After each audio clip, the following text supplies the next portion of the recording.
Assalamualaikum warahmatullahi wabarakatuh.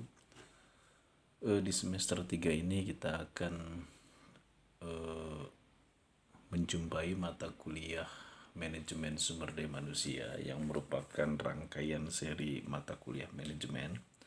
Saya ulangi lagi bahwa semester 1 adalah kita mendapatkan mata kuliah general management ya, dengan diawali dengan pengantar ekonomi ya, kemudian pas bahan setelah UTS adalah mata kuliah manajemen. Di semester 2 ada dua mata kuliah manajemen ya. Manajemen pemasaran dengan manajemen keuangan. Nah, di semester 3 kita akan menjumpai di sini adalah manajemen sumber daya manusia yang biasa disingkat dengan MSDM. Jika pada manajemen keuangan kita adalah yang kita mengelola uang dalam sebuah organisasi yang berhubungannya dengan uang ya. Kalau manajemen pemasaran adalah yang berhubungan dengan bagaimana kita mengelola konsumen kita ya. Bagaimana kita mengelola konsumen kita atau pasar ya, agar pasar mau tertarik membeli produk kita ya. Nah, kalau manajemen sumber daya manusia ini ya, yang dikelola adalah manusia atau personil yang terlibat di dalam organisasi kita, organisasi atau perusahaan. Jadi kalau di sini yang dikelola adalah orangnya, sumber daya manusianya yang bekerja pada atau yang menjadi komponen atau menjadi anggota organisasi atau sebuah perusahaan. Oke. Di sini di semester 3 ini yang nanti akan kita bahas yaitu ada yang pertama adalah di sini adalah perspektif MSDM ya, nanti bahasan kita. Kemudian adalah perencanaan MSDM ya. Yang ketiga adalah rekrutmen, seleksi dan orientasi SDM. Yang keempat adalah pengembangan SDM.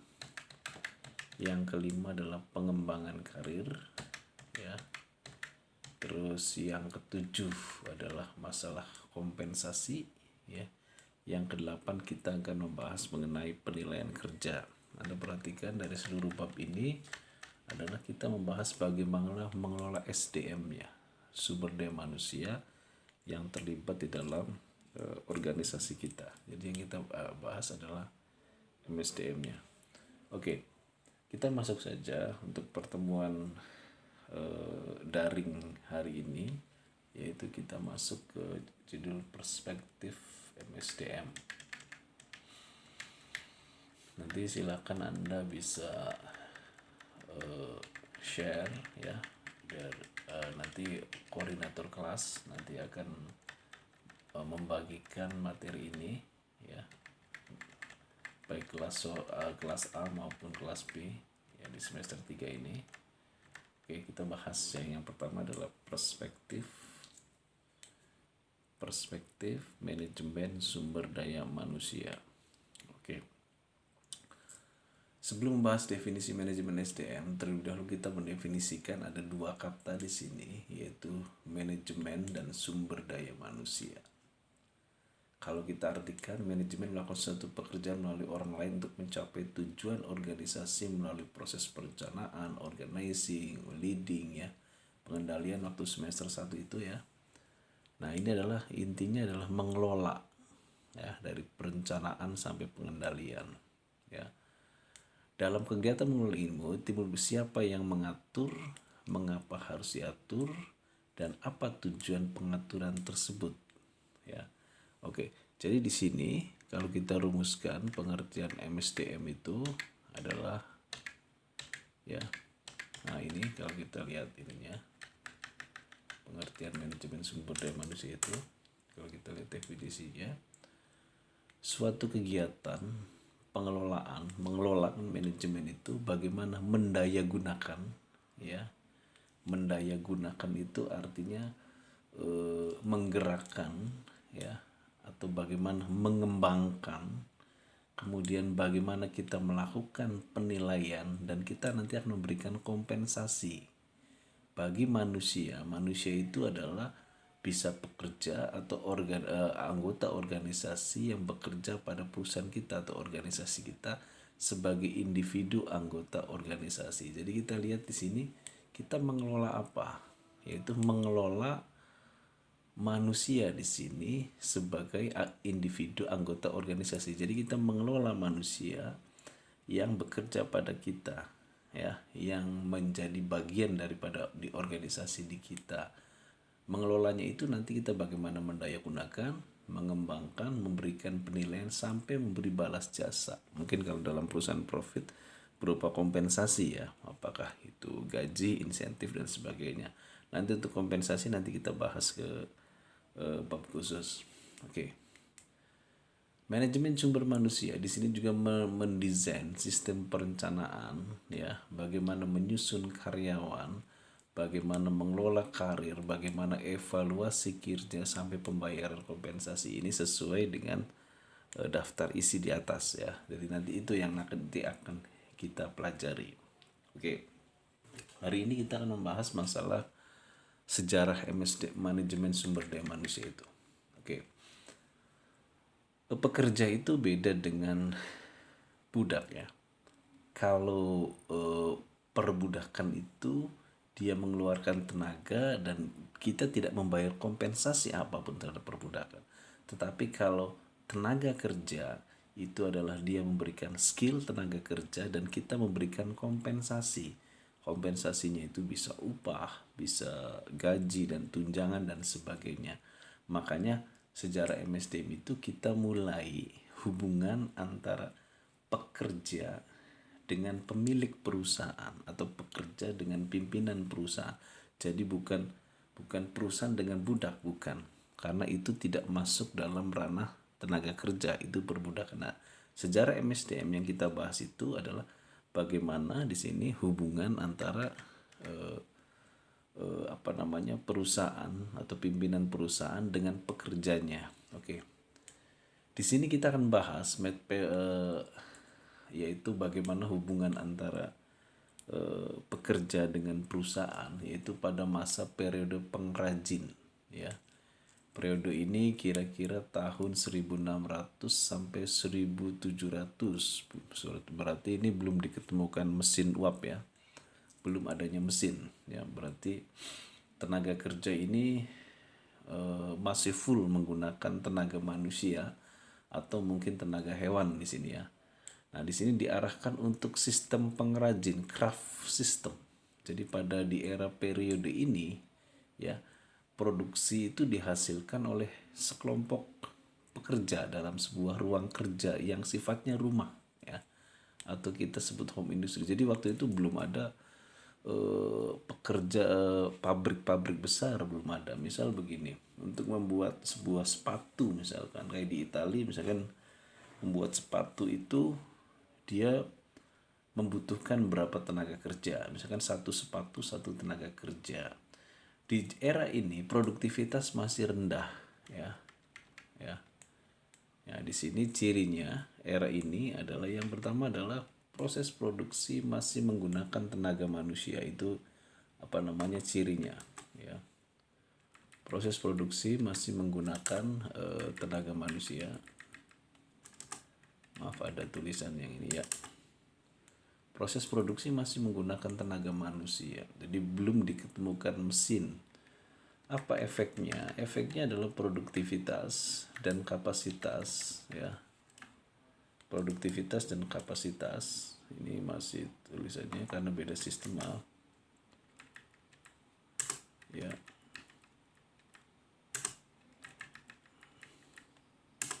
Ya. Di sini adalah produktivitas dan kapasitas produksi masih rendah, ya, karena masih menggunakan tenaga manusia. Jadi tidak bisa misalkan pesan sepatu dalam hari itu misalkan 100 sepatu, itu tidak bisa karena tidak menggunakan mesin, ya. Operasi perusahaan masih berbentuk home industry, ya, berarti kayak semacam kerajinan tangan yang diselenggarakan di rumah-rumah. Belum adanya pabrik. Pabrik itu muncul pabrik itu muncul. Nah, ini produktivitas masih rendah, operasi perusahaan berbentuk home industry, ya. Jadi masih belum berbentuk pabrik, ya berbentuk perumahan. Dan pada saat itu sistem kompensasi, ya pembayaran upah itu, pembayaran honor atau pembayaran gaji itu belum mengenal gaji yang seperti kita kenal sekarang, itu bayar bulanan. Jadi sistem wage, pengupahan. Jadi kalau dia hari itu tidak masuk, berarti dia tidak dikasih uang. Kalau misalkan tarif untuk membuat satu sepatu misalkan 10.000, ya kalau dia hari itu bisa membuat 10 pasang sepatu, maka dia diberikan 100.000, yaitu 10 kali 10, 10.000 kali 10. Nah itu sistemnya hanya menggunakan pengupahan. Belum zaman itu belum adanya gaji tetap, apalagi tunjangan dan sebagainya. Oke. Selanjutnya adalah kalau tadi yang kita sebut dengan periode pengrajin itu belum diketemukannya mesin, ya periode pengrajin ini kalau kita lihat tahunnya itu 1600 sampai 1700. Nah ini pada periode paham manajemen ilmiah, ya periode yang kedua, ya periode yang kedua ini cirinya mulai diketemukannya mesin, ya. Mesin pertama kita sudah tahu sendiri, yaitu pada mesin pada pertama kali itu diciptakan oleh James Watt sekitar 1775-an, ya. James Watt itu pertama kali yang menyempurnakan mesin uap, ya. Kemudian dari penyempurnaan teorinya ini bisa digunakan menjadi mesin industri. Nah, nanti di era ini disebut dengan paham manajemen ilmiah. Jadi kalau tadi belum diketemukannya mesin, paham pengrajin itu masih menggunakan tenaga manusia. Kalau ini sudah diketemukannya mesin, walaupun masih mesin uap, ya. Belum mesin diesel yang kita temukan sekarang, belum. Oke, otomatis di sini dengan diketemukannya mesin uap, ya, mulai diperkenalkan pada industri, ya. Jadi mesin uap pada saat itu mulai diperkenalkan pada dunia industri, ya, sehingga dapat mendorong tingkat produktivitas lebih tinggi daripada tenaga manusia. Jadi kalau tadi sepatu pada periode pengrajin itu satu hari hanya bisa menghasilkan 10 sepatu, dengan mesin ini bisa diciptakan sampai misalkan 500 pasang bahkan 1000 pasang sepatu, ya, dalam satu hari. Nah, karena apa? Di sini tingkat produktivitas meningkat karena adanya mesin. Perubahan ini mengantarkan masyarakat pada era revolusi industri 1, ya. Kalau kita sekarang hidup ini sudah pada era revolusi 4.0, ini masih revolusi 1.0, yaitu revolusi masih 1. Jadi di satu sisi ini di era revolusi industri ini memacu produktivitas tinggi, ya. Di satu sisi memacu produktivitas tinggi, ya, di sini. Tapi di sisi lain memunculkan beberapa masalah, ya, seperti mesin membutuhkan beberapa tenaga kerja yang terdidik untuk mengoperasikannya, sehingga manajer harus menyusun peraturan dan prosedur guna mengawasi para pekerja. Nah, jadi di sini dengan adanya mesin ini bukan berarti mencapai solusi segala-galanya, ya. Tetapi juga ada masalah-masalah baru. Misalkan masalah barunya dia harus menyusun bagaimana rekrutmen tenaga kerja yang memiliki skill. Kemudian bagaimana mengawasi para pekerja ketika menggunakan mesin itu. Nah, dari sinilah kemudian muncul para pemikir-pemikir di era revolusi industri ini. Para pemikir ini dia bagaimana membuat sebuah manajemen yang baik, ya, agar perusahaan ini bisa berjalan dengan baik, ya. Oke, pada zaman manajemen ilmiah ini, ya, tolak ukurnya adalah efisiensi dan efektivitas demi mengejar produktivitas. Saya ulangi lagi, tolak ukur era manajemen ilmiah ya, yaitu efisiensi dan efektivitas. Nah, apa itu efisiensi? Efisiensi itu adalah bagaimana melakukan pekerjaan hemat waktu, hemat biaya. Efektivitas itu biasanya mengacu pada kualitas output. Jadi bagaimana produk itu dihasilkan memiliki kualitas dengan biaya yang rendah, dengan waktu yang singkat. Nah ini jadi ini tolak ukurnya ini manajemen ilmiah. Bahkan manajemen ilmiah ini teorinya masih digunakan hingga saat ini ya, di era revolusi 4.0. Nah, jadi di sini ya, oke. Jadi di sini dia mengejar efektivitas dan mengejar produktivitas ya. Ya. Landasannya karena disebut dengan manajemen ilmiah. Jadi manajemen itu harus diadakan penelitian ya. Jadi manajemen ilmiah itu landasannya adalah bukan landasan asal tebak saja, tetapi dia juga melakukan sebuah riset atau penelitian. Di sini nanti kita akan bahas beberapa orang-orang yang melakukan riset ya, bagaimana mengelola para pekerja ya di sini. Di sini para penggagasnya antara lain yaitu ada Frederick W. Taylor ya, atau Frank Adrian Gilbert, Henry L. Gunn ya. Nah, yang paling terkenal memang Frederick Winslow Taylor ya, dengan konsepnya yang terkenal adalah pembagian tenaga kerja ya. Dia melakukan sebuah penelitian gerak, sistem pendidikan dan pelatihan. Jadi konsepnya itu adalah, yang pertama adalah bahwa pekerja itu harus adanya pembagian yang jelas ya. Kemudian juga meneliti gerak pekerja. Jadi gerak pekerja itu misalkan ya, dalam sebuah pabrik bagian pengepakan ya. Dalam pengepakan itu dia dihitung gerak pekerja, bagaimana gerakan yang paling efisien ya, sehingga mengepak barang itu menjadi lebih cepat ya. Kemudian juga dia punya ide bahwa para pekerja itu harus dididik dan dilatih ya, sesuai dengan kebutuhan. Nah, teori ini sekarang masih digunakan ya di era modern ini, bagaimana pendidikan dan pelatihan dikembangkan di perusahaan-perusahaan ya. Terus kemudian juga Frederick W. Taylor juga sudah waktu saat itu sudah membahas masalah sistem promosi jabatan dan juga bagaimana sistem PHK bagi pekerja, bagaimana adanya sistem upah diferensial. Upah diferensial itu kalau zaman sekarang insentif. Jadi pekerja yang memiliki prestasi bagus akan diberikan insentif. Ya, kalau dulu istilahnya sistem upah diferensial, kalau sekarang insentif.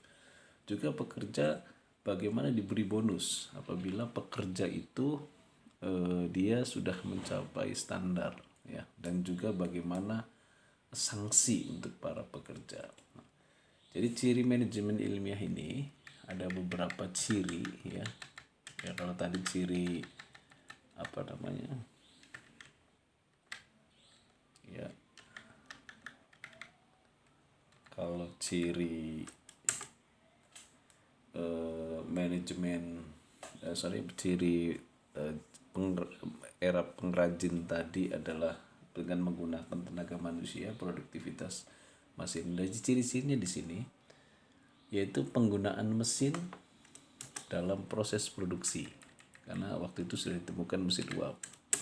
Nah, sehingga kenaikan produktivitas yang tinggi ya.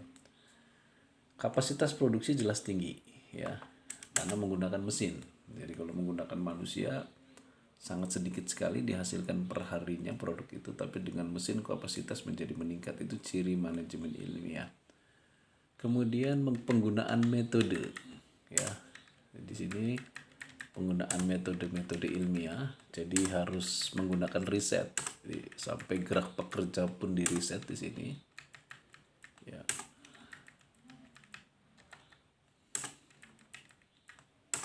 Ya. Nah, terus kemudian tolak ukurnya pada efektivitas Ya, pada efektivitas dan efisiensi, saya ulangi lagi, bedanya efektivitas dan efisiensi itu adalah efektivitas adalah outputnya, kualitas outputnya, kualitas hasilnya. Efisiensi adalah prosesnya, prosesnya harus hemat biaya, hemat energi, dan hemat waktu. Ya. Kemudian ciri manajemen ilmiah ini juga teorinya Taylor ini harus ada pembagian kerja, ya, harus ada pembagian kerja. Harus ada bagian kerja secara sistem, ya. Kemudian di manajemen ilmiah juga sudah lengkap membahas mengenai sistem kompensasi, ya, yang mulai beragam. Ada sistem upah, ya, ada sistem gaji, kemudian sistem insentif. Nah, ini sudah, dan penerapannya sampai sekarang masih kan, ya. Waktu itu memang belum ada nih sistem tunjangan, jadi masih menggunakan sistem upah, ya, ya, masih menggunakan sistem upah. Jadi ini ciri manajemen ilmiah. Saya ulangi lagi, kalau manajemen di era di era tradisional itu masih menggunakan tenaga manusia, produktivitas masih rendah. Kalau ini ciri-cirinya, ini pakai mesin, produktivitas tinggi, dia harus melakukan penelitian-penelitian ilmiah, ya, untuk merancang sumber daya manusia, tolak ukurnya pada efektivitas dan efisiensi, kemudian juga adanya pembagian kerja secara sistemik, ya. Nah, terus kemudian kompensasi mulai beragam, ya. Kalau sistem sistem